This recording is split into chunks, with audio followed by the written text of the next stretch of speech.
Baik, Assalamualaikum warahmatullahi wabarakatuh.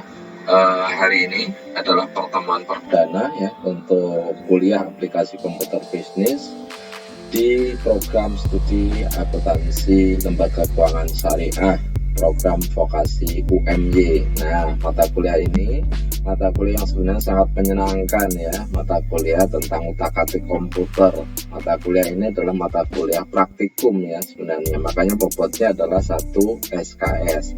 Ya, selama 1 semester ke depan nanti teman-teman mahasiswa baru akan belajar bersama saya ya untuk menggali, mengeksplor dan mempraktekkan lebih jauh tentang apa saja yang bisa kita mainkan atau kita gunakan dalam fitur Microsoft Office untuk membuat naskah, untuk memodifikasi naskah, kemudian untuk menghitung, untuk menampilkan menggunakan PowerPoint ya, untuk mengatur naskah dan sebagainya itu menggunakan MS Word, dan kemudian untuk memainkan atau untuk menghitung dan menggunakan menggunakan rumus-rumus dan membuat database perhitungan itu menggunakan MS Excel.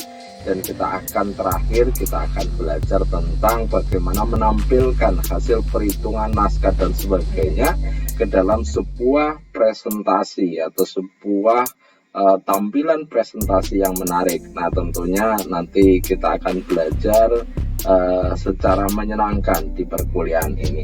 Oke. Namun sebelumnya perkenalkan, saya Paroto dari program studi akuntansi lembaga keuangan syariah. Nah, untuk tahu lebih jauh saya, silahkan teman-teman ya lihat blog saya, kemudian masuk ke Prodi, web Prodi, kemudian ada juga Instagram, ada juga media sosial saya lainnya, ada Parwoto YouTube channel juga ada. Oke, kita lanjutkan. Apa saja yang akan kita pelajari? Nah, sebelum masuk ke sana, kita akan menerangkan dulu bagaimana teknik atau metode pembelajaran kita selama 1 semester ke depan. Kita akan menggunakan expository dan inquiry. Kita akan belajar mengeksplor dan mempraktekkan ya. Kita akan simulasikan ya. Jadi banyak permainan ya, banyak praktek yang menyenangkan. Saya sebut sebagai permainan tadi. Oke, kemudian secara metode pembelajaran ya, karena bagaimanapun kondisi tuntutan zaman membutuhkan sebuah pembelajaran yang nyaman, aman, dan katakanlah fleksibel. Nah, dikemas dalam Merdeka Belajar, tentunya kita akan mensupport itu juga, dan metode pembelajaran kita akan jalankan menggunakan metode collaborative learning. Jadi nanti kita akan menggunakan 2 model sekaligus yang sering saya sebut sebagai blended learning ya, menggunakan asinkronus kolaboratif ya di kelas maupun di e-learning. Kemudian kita juga akan menggunakan asinkronus mandiri. Artinya nanti teman-teman belajar secara mandiri lewat fitur lewat web learning UMY, yaitu My Class Vokasi UMY.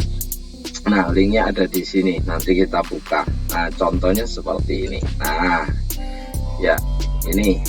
Jadi teman-teman bisa mengaksesnya ya. Teman-teman juga sudah kita masukkan, kita enroll masuk ke dalam sistem My Class ini. Penjelasan detail materi dan tugas-tugas, kemudian upload tugas juga akan ada di sini ya, di materi pembelajaran di e-learning ini ya. Oke, kita kembali kepada pembelajarannya.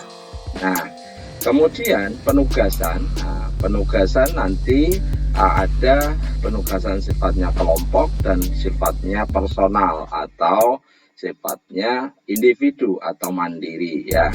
Nanti kita bisa belajar analisis kasus, memecahkan kasus, artinya kasus itu menyelesaikan pekerjaan, tugas menggunakan fitur dan menu-menu yang ada di dalam MS Excel atau Word atau PowerPoint. Baik, kita lanjutkan. Nah, Ini adalah peta kompetensi yang akan kita capai selama 16 kali tatap muka. Nah, 16 kali tatap muka itu terbagi menjadi dua kategori besar, yaitu 14 kali tatap muka kita akan praktik ya, kuliah 14 sesi, kemudian 2 sesi itu kita gunakan untuk ujian kompetensi atau evaluasi capaian pembelajaran. Nanti kita adakan di pertemuan 8 dan pertemuan 16. Kemudian apa saja sih selama 14 sesi yang kita pelajari? Nah, dari sesi pertama, kedua, ketiga, keempat, dan seterusnya, ini ada capaian pembelajaran sub mata kuliah namanya. Nah, yang diturunkan dari capaian pembelajaran mata kuliah, yang endingnya nanti setiap mahasiswa setelah lulus mata kuliah ini mampu menggunakan aplikasi dan fitur-fitur serta menu dan fungsi yang ada di masing-masing masing-masing aplikasi ya. Kita akan mempelajari khusus aplikasi MS Office yang yaitu khususnya MS Word, MS Excel, dan MS PowerPoint. Ya, tadi sudah saya singgung di awal, MS Word ini kita akan belajar menggunakan fitur dan menu yang ada di MS Word untuk bagaimana membuat sebuah naskah, mengelola naskah. Tentunya nanti endingnya teman-teman sekalian akan belajar membuat artikel, bagaimana mensitasi, bagaimana menampilkan atau menyusun menyusun naskah dalam bentuk jurnal dan sebagainya. Kemudian di dalam MS Excel ini juga aplikasi yang sangat penting bagi teman-teman akuntansi, karena akuntansi identik dengan angka. Nah, nanti di MS Excel kita akan belajar tentang bagaimana menjalankan MS Excel, mengolah angka menggunakan fitur-fitur fungsi dan logika dan basis data yang dimiliki oleh Excel. Excel ini merupakan aplikasi yang sangat kuat untuk mengolah angka. Bahkan nanti kalau waktunya cukup, kita akan membuat simulasi basis data akuntansi.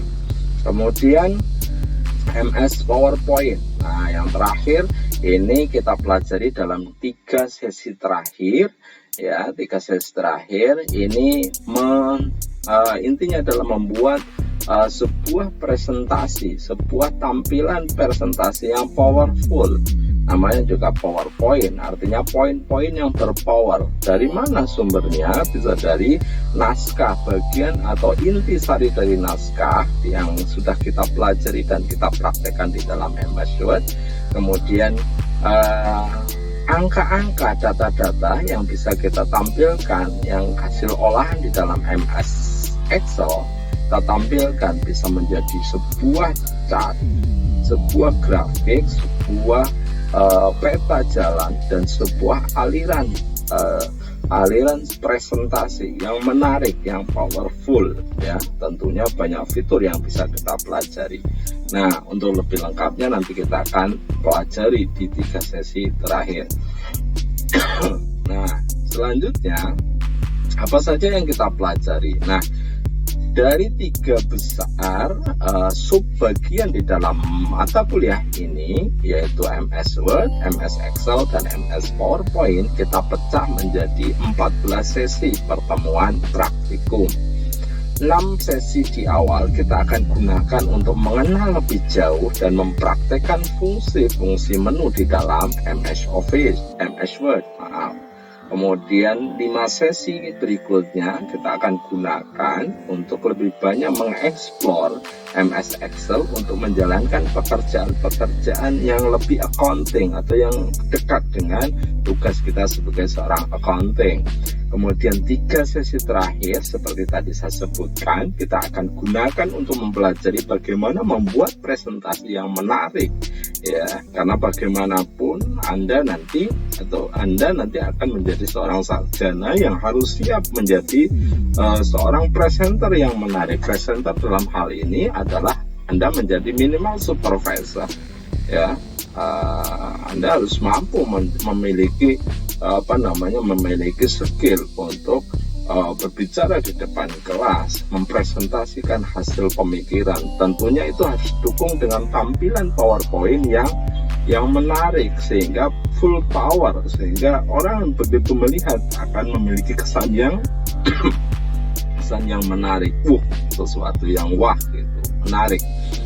Kemudian penilaiannya bagaimana di perkuliahan ini? Ya seperti tidak, ini sebenarnya saya ambil dari SK Rektor ya. Kita mengacu pada SK Rektor bahwa standar untuk bisa tidak memperoleh nilai A ketika akumulasi dari nilai tugas, terus UK dan tugas yang bermacam-macam itu, dan tugas harian ya, kemudian tugas final mungkin project ya, nanti ada tugas 3 tugas project, kemudian dan UK itu gabungan dari nilai itu memenuhi lebih besar dari 80, maka akan mendapat A, dan seterusnya ke bawah. Ini standarnya. Kemudian ada penilaian lagi terkait dengan soft skillnya. Nah, soft skillnya yang kita ukur adalah di dalam mata kuliah ini adalah disiplin dan kejujuran. Nah, saya terus terang dan seorang accounting itu tidak akan jauh dari dua ini, karena sepandai-pandainya orang atau memiliki intelektual tinggi tetapi ketika tidak memiliki integritas atau kejujuran dan kedisiplinan, maka itu juga bukan apa-apa ya. Disiplin sebagai seorang accounting, waktu adalah uang ya, di bisnis seperti itu, dan disiplin merupakan karakter ya. Itu kita akan lihat sejauh mana Anda disiplin dan kejujuran. Nah, kejujuran kalau dalam perkuliahan seperti ini kita nilai dari kemampuan untuk bekerja mandirinya ya, jujur untuk mengerjakan sendiri, tidak copy paste, tidak ambil atau mencontek pekerjaan orang lain gitu. Kemudian total tadi sesuai standar di awal ya, penilaian hard skill, maka hasil dan soft skill kita gabungkan menjadi satu, maka akan terbentuk standar nilai yang digunakan oleh kampus tadi, yaitu lebih besar dari 80%, maka dikatakan sangat kompeten dan kami kasih nilai A ya, dan seterusnya ke bawah ya. Selanjutnya, apakah ada syarat lain? Ya, syaratnya ada ya. Kalau nilainya bagus tetapi pertemuannya juga tidak sampai 75, tentunya jumlah persen, tentunya kami juga bertanya-tanya ya sebagai pengajar. Nah, jadi tidak hanya kalian bisa mengerjakan, ini juga bagian dari kedisiplinan, maka kami hanya menuntut 11 sesi minimal untuk bisa mendapatkan nilai. Nah, ini syarat mutlak ya. Ketika kehadiran ini juga standar dari kampus, maka standar minimal kehadiran di setiap pertemuan, baik pertemuan online maupun offline, yang dijadikan satu menjadi 16 sesi, 14 sesi, 75% dari itu teman-teman harus hadir ya, absensi tidak boleh bolong ya, minimal 75% atau 11 sesi pertemuan dari 14 sesi. Kemudian berpakaian sopan dan santun. Kemudian yang ketiga, tentunya ini ada standarnya, nanti teman-teman akan diberikan arahan bagaimana standar sopan dan santun menurut Universitas Muhammadiyah Yogyakarta. Kemudian wajib mengerjakan dan mensubmit tugas ya. Ini sebenarnya rangkaian dari tidak mungkin ketika teman-teman itu tidak mensubmit tugas, baik kuis, forum, dan tugas, karena masing-masing mempunyai bobot, dan akumulasi dari bobot itu terbentuklah nilai. Kemudian juga wajib mengerjakan UK dan 1 dan 2. Ini juga sebenarnya secara otomatis ya. Karena UK ini memiliki poin yang lebih besar dari yang lain. UK 1 dan 2 ini walaupun saya turunkan gridnya, artinya nilainya, bobotnya hanya 20% masing-masing, ini tapi menentukan gitu. Kalau UK1 dan UK2 tidak mensubmit nilai yang sementara nilai yang lain bagus, nilai tugas bagus, teman-teman hanya bisa memenuhi nilai maksimal 60. Nah, 60 tidak akan mencapai titik nilai A, karena A dituntut minimal 80 ke atas. Nah, struktur materinya bagaimana? Loh, mohon maaf ya, struktur bobotnya. Nah, saya kembali lagi ke sini. Nah, jadi tidak mungkin teman-teman itu mencapai nilai lebih dari nilai ketika di setiap tugas ini tidak disubmit, tidak mengerjakan dan tidak mengumpulkan. Nah, bahasa saya adalah submit, karena semua proses atau semua hasil pengerjaan teman-teman, baik tugas, kuis, forum, dan uji kompetensi, uji capaian kompetensi akan dikirim, akan dikumpulkan melalui My Class ya, artinya harus mensubmitnya sesuai dengan waktu yang ditentukan. Nah, sedikit saya kembali lagi, tadi saya kelewatan. Jadi di setiap penugasan, ini ada salah posisi, mohon maaf ya. Di setiap akhir pembahasan subbab ya, penugasan nilainya 10. Nah, 10 nanti tugas 6 ini sebenarnya bobotnya adalah 10. Mohon maaf, ini ketukar. Tugas 6 bobotnya 10 karena nanti tugas ini adalah pilot project dari keseluruhan yang merupakan tugas keseluruhan yang memuat nanti tugas besar, katakanlah project ya. Jadi nanti teman-teman akan diminta untuk membuat sebuah tugas yang isinya sebenarnya menyeluruh, mempraktekkan keseluruhan dari menu yang telah dipelajari. Demikian juga di pertemuan ke Excel ya, pertemuan ke-12 ya, ada tugas 10%. Ini adalah project ya, sifatnya project, tugas besar katakanlah. Ini nanti berisi juga tentang bagaimana tentang sebuah kasus yang dalam pengerjaannya teman-teman nanti akan secara otomatis menggunakan banyak fitur, banyak menu yang telah dipelajari dalam 5 pertemuan sebelumnya. Sementara itu kemudian ada di pertemuan ke-14, ini bobotnya juga besar, 8% dibanding yang lain. Ini juga project, teman-teman nanti akan diminta membuat presentasi ya, PowerPoint presentasi. Nah, nanti nilainya akan besar karena apa? Karena memuat nanti ketika teman-teman buat presentasi itu memuat hampir seluruh menu yang bisa digunakan di dalam PowerPoint. Nah, mungkin itu yang yang perlu saya sampaikan di awal. Intinya adalah ikuti saja prosesnya di dalam perkuliahan ini. Dari beberapa pengalaman, tahun-tahun sebelumnya, teman-teman biasanya dalam kuliah ini biasanya tidak sadar kalau waktunya sudah habis. Jadi waktunya sudah berlalu, tapi kadang masih asik dan masih enggan untuk keluar lab praktikum. Nah, sebagai tambahan, praktikum ini atau kuliah ini offline nanti akan dijalankan atau kita akan lakukan di lab Puskom ya, Puskom Universitas Muhammadiyah Yogyakarta, adanya di gedung ARA lantai 2 dan 3.